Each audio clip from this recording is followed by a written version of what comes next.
এই বছরে আপনি চারা কতগুলা করলেন? এই যাবো তো আমার 4 লাখ বিক্রি হয়ে গেছে অলরেডি। মানে এটা কি ওইটা ওই যে আগাম আগাম কেরন ওই নিয়ার ক্যাপ্টেন এলে আগাম চলে গেছে। আগামটা কেন আপনি শেখাচ্ছেন মানুষকে? মানে আগাম জাত গিলে যাদের কপি কেউ করে ওই কৃষক কোনোদিন মার খায় না। নর্মাল যখন লেটে যায় তখন কিন্তু দাম কমে যায় কপির। সবাই একসাথে করে তখন কিন্তু আরবার ওইভাবে কপি এলা তো অনেক ক্ষতিগ্রস্ত। আচ্ছা, 10 টাকা কেজি, 10 টাকা পিস, ওই 3 টাকা পিস। 3 টাকা পিস।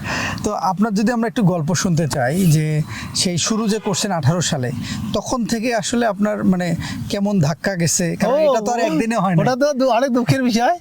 যেমন যখন শুরুর দিকে চারা করছিলাম তখন তো চারা কেউ নিতই না। আচ্ছা, যার দাম বেশি এবং তোর মাটির চারা অ্যাভেলেবেল 200-400 টাকা বিশ্বাস করতো না এটা আবার কেমন মাটি ছাড়া চারা হয়। আর তখন কাছে 400-500 টাকা মাটির চারা, আর কোথায় 2000-1500 টাকা মাটির কপি চারা। সর্বপ্রথম যখন আমি চারা বিক্রি করছি একটা কৃষক 2000 নিয়ে লাগায় নাই, 200 চারা মাটির লাগাইছে, মারা গিয়ে তারা নিয়ে খসা দিছে। আরে বাপ রে।